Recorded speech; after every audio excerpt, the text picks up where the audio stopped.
तो अब हम आ पहुँचे हैं हमारे कोर्स के आखिरी मॉड्यूल पर, जो रिपोर्ट्स और डैशबोर्ड्स के बारे में है। इस मॉड्यूल में हम बात करेंगे कि रिपोर्ट्स और डैशबोर्ड्स की ज़रूरत क्यों पड़ती है और उसका क्या फ़ायदा होता है। और फिर हमेशा की तरह हम सेल्सफोर्स में जाके रिपोर्ट्स और डैशबोर्ड्स बनाना सीखेंगे। Let's jump in. तो हमने पिछले मॉड्यूल्स में देखा कि मार्केटिंग टीम, सेल्स टीम और कस्टमर सर्विस टीम्स सेल्सफोर्स कैसे यूज़ करती हैं। अब देखते हैं कि जो ये सेल्स मैनेजर्स होते हैं, उनकी ज़िंदगी हम किस तरह आसान बना सकते हैं। अब इमेजिन करिए कि मैं, जो हमारा चैम्पियन स्पोर्ट्स का एग्जाम्पल है, उसकी मैं ओनर हूँ और मैं अपने सेल्स मैनेजर से कुछ इन्फॉर्मेशन लेना चाहती हूँ। मैं किस तरह के सवाल पूछूंगी अपने सेल्स मैनेजर से? मैं जानना चाहूँगी कि मेरे कौन से प्रोडक्ट्स हैं स्पोर्ट्स स्टोर के जो सबसे टॉप सेलर्स हैं, जो सबसे अच्छा बिजनेस करते हैं। और मैं जानना चाहूँगी कि वो कौन से कस्टमर्स हैं जिनसे हमें सबसे ज़्यादा फ़ायदा होता है, जिनसे हमारी सबसे ज़्यादा कमाई होती है। और मे बी हमने कुछ मार्केटिंग कैंपेन्स रन किए पिछले साल, तो उनमें से कौन सा बहुत सक्सेसफुल हुआ। अब याद करिए कि हमने हमारे कैंपेन्स में बजट रिकॉर्ड किया था, एक्चुअल रेवेन्यू कितनी आई उस कैंपेन से, ये भी रिकॉर्ड किया था। तो ये सब इन्फॉर्मेशन हमारे पास है तो सही सेल्स फोर्स में। अब ये सब मैं क्यों जानना चाहती हूँ? अरे भाई, मुझे अपना बिजनेस चलाना है, आगे बढ़ाना है, अगले साल की सेल्स स्ट्रैटेजी डिसाइड करनी है, किन प्रोडक्ट्स पर फोकस करूं, किस तरह के एडवर्टाइजिंग कैंपेन्स रन करूं जिससे अच्छा बिजनेस आएगा, राइट? तो ये जो मिस्टर स्मार्टी हैं, हमारे सेल्स मैनेजर, ये इन सवालों से बिल्कुल भी घबराते नहीं हैं, क्योंकि इनको पता है कि सारी इन्फॉर्मेशन इनके पास में सेल्स फोर्स में है, इनके फिंगर टिप्स पे है। पर अगर ये मिस्टर स्मार्टी एक्चुअली स्मार्ट है, तो वो कोई भी रिपोर्ट बनाने के पहले सबसे पहले मुझसे कुछ फॉलो अप क्वेश्चंस पूछेंगे। जैसे कि मैंने इनको पूछा था कि टॉप सेलर प्रोडक्ट्स क्या हैं, तो वो मुझे आके पूछने चाहिए कि आपका मतलब टॉप सेलर प्रोडक्ट्स रेवेन्यू से है या क्वांटिटी से है। अ, उदाहरण के तौर पर, जैसे कि मे बी हमारे स्टोर में बॉल्स ज़्यादा बिकी हैं पर क्वांटिटी में, पर लेकिन बैट्स बॉल से महंगे होते हैं, तो हो सकता है रेवेन्यू यानी जितने पैसे आए वो बैट्स के बेचने से ज़्यादा आए, राइट? तो इस तरह के सवाल पूछना बहुत ज़रूरी है, इससे पहले कि आप किसी को ये सारी इन्फॉर्मेशन रिपोर्ट के तौर पर जनरेट करके दिखाओ। तो मिस्टर स्मार्टी सेल्स फोर्स में जाएंगे और वो जाके सिलेक्ट करते हैं कि उन्हें कौन से टेबल में कौन से रिकॉर्ड्स और फील्ड्स चूज़ करने हैं अपनी रिपोर्ट के लिए। स्टैंडर्ड रिपोर्ट जो सेल्स फोर्स में ऑटोमेटिकली होती है, उससे काम चल जाएगा या उन्हें थोड़ी कस्टमाइज़ करनी पड़ेगी। और रिपोर्ट का फॉर्मेट क्या होना चाहिए? एक सिंपल टेबल या मे बी समरी बेटर है कि उनको कुछ रोज़ को ग्रुप कर दिया जाए साथ में, ताकि वो ज़्यादा आराम से पढ़ी जा सके। ये सब मैं आपको सेल्स फोर्स में जाकर रिपोर्ट क्रिएट करते हुए दिखाऊंगी। अब नेक्स्ट कम्स डैशबोर्ड्स।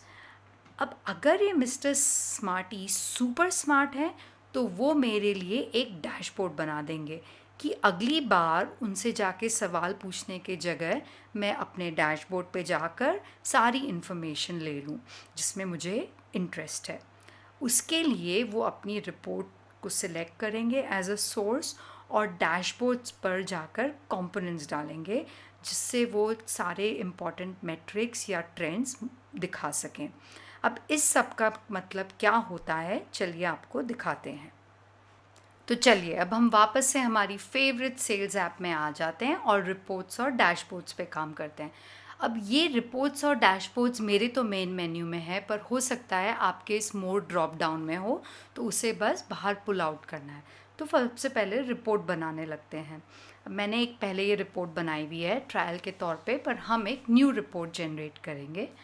और इस रिपोर्ट में इस बार लेट्स से कि हम अपॉर्चुनिटीज़ को लेकर रिपोर्ट जनरेट करना चाहते हैं, कि हमारे मैनेजर ने ओनर ने बोला है कि अपॉर्चुनिटीज़ के बारे में बताओ मुझे हर क्वार्टर वाइज। तो हम सेल्स फोर्स की एक स्टैंडर्ड रिपोर्ट है जो अपॉर्चुनिटीज़ की, उसको सिलेक्ट कर लेते हैं और let's start generating that report and let's see what Salesforce comes up with.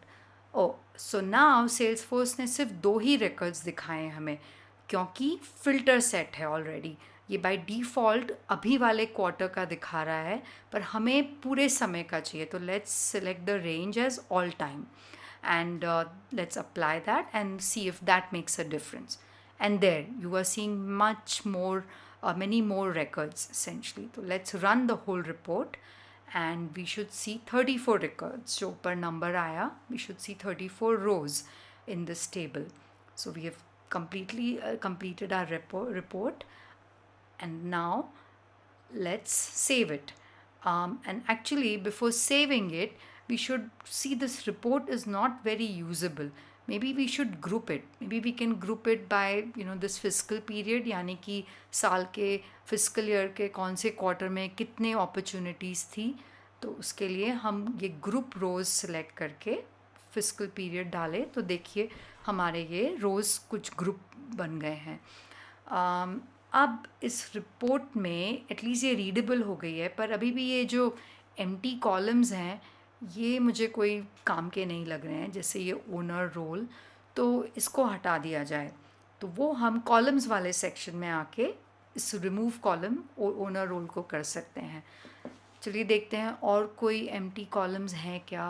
Not really. Oh there, next step is an empty column as well. Let's remove that. तो next step पे आके इसको भी remove कर देते हैं। अब हमें कोई कॉलम इंटरेस्टिंग लगे तो वो ऐड कर सकते हैं। मे बी किस स्टेज में है हमारी अपॉर्चुनिटी, वो यहाँ है नहीं। Let's see if it is already there in our preview.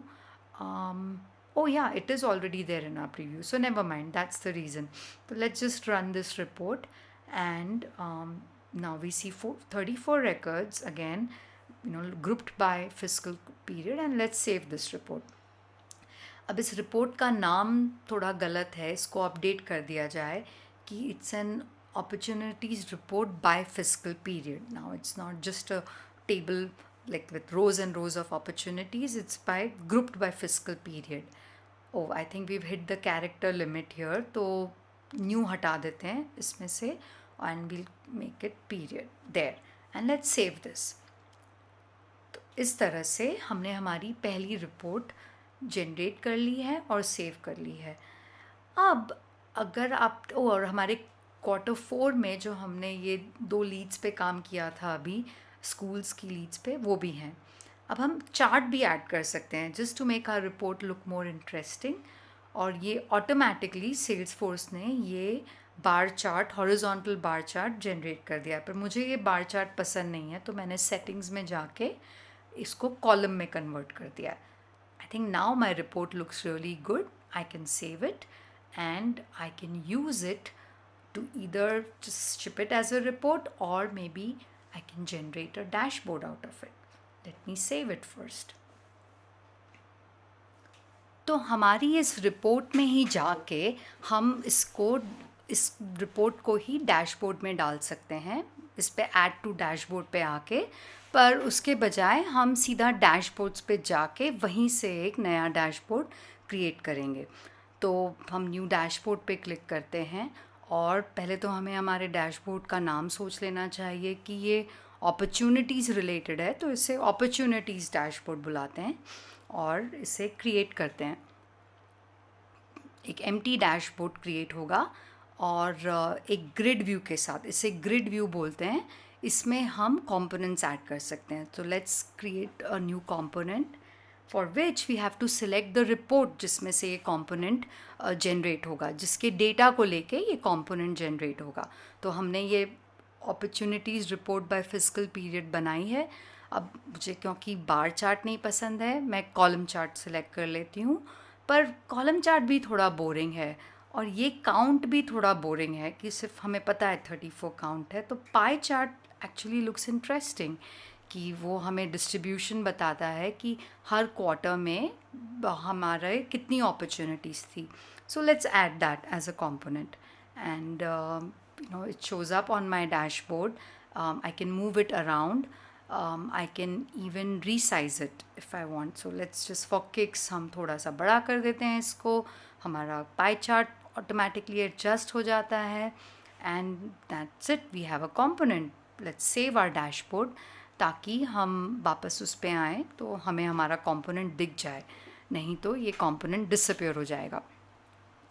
अब आप देख सकते हैं सेटिंग्स, उसकी सेटिंग्स गियर आइकॉन पे क्लिक करके उसकी प्रॉपर्टीज़ देख सकते हैं, जिसमें you have options to select the grid size, maybe you can even select the theme, the color scheme of that, so that should be good. Now let's just go back to our reports, and I want to show you how to add a little more interesting component. तो ये जो हमारी by physical period group था table, अब हमें उसे थोड़ा और इंटरेस्टिंग बनाने के लिए बाय स्टेज ग्रुप करते हैं.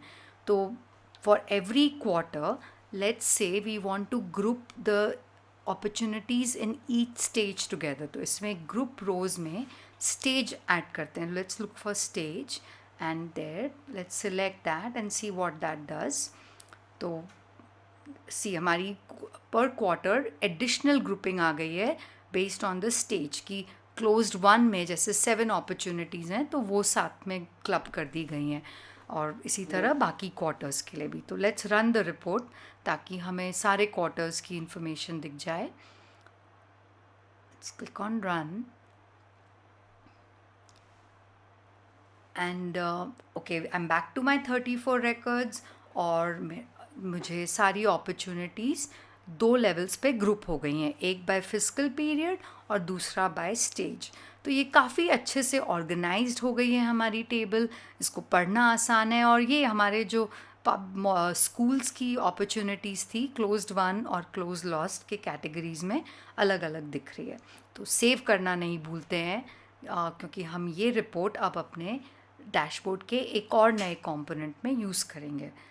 तो अपने अपॉर्चुनिटीज़ डैशबोर्ड पे फिर से चल के हमारा पुराना component should be loading first. Yes, there it has loaded, और हम एक नया कंपोनेंट डालेंगे जिसके लिए एडिट मोड में जाते हैं. एक नया कंपोनेंट ऐड करते हैं. रिपोर्ट हमारी जो हमने अभी अपडेट की है वो अपॉर्चुनिटीज़ वाली रिपोर्ट. तो अब आप एक इंटरेस्टिंग चीज़ देख रहे होंगे कि हमारा जो बार चार्ट है या कॉलम चार्ट है उसमें स्टैक ऑप्शन आ गया है कि हम हर कॉलम में डिस्ट्रीब्यूशन देख सकते हैं कि कौन अपॉर्चुनिटी किस स्टेज में थी, कितनी अपॉर्चुनिटीज़ किस स्टेज में. तो ये काफ़ी अच्छा दिख रहा है. It's interesting information. Let's just move it थोड़ा in the front of the main part of the dashboard ताकि हमें स्क्रॉल ना करना पड़े. और there I think that is a pretty good looking dashboard with 2 components. Again, let's not forget to save it, and we should be able to go and see our dashboard out of edit mode, and I think that looks pretty good. What do you think? अब एक और चीज़ दिखाना चाहूँगी मैं आपको कि आप अपने रिपोर्ट पे डायरेक्टली इस डैशबोर्ड से जा सकते हैं. तो अगर हमें व्यू रिपोर्ट क्लिक करेंगे तो ये हमें वापस से अपने रिपोर्ट में ले जाएगा, और हम अपनी जो अपॉर्चुनिटीज़ इतने अच्छे से हमने ऑर्गेनाइज़ की है वो जाके फिर से देख सकते हैं. And I guess that is it. We have come to the end of our course on introduction to CRM and Salesforce. We talked about different topics here. We talked about CRM, we talked about what Salesforce does, the different functions Salesforce can be used in, और हमने फिर campaigns for marketing, sales activities, customer service पे focus किया, और फिर last में हमने देखा कि किस तरह एक सेल्स मैनेजर अपना काम आसान कर सकता है, अपने बॉसेस को खुश रख सकता है, और होपफुली उसका जल्दी जल्दी प्रमोशन हो सकता है. Well, I hope you all enjoyed this course. I will see you again soon.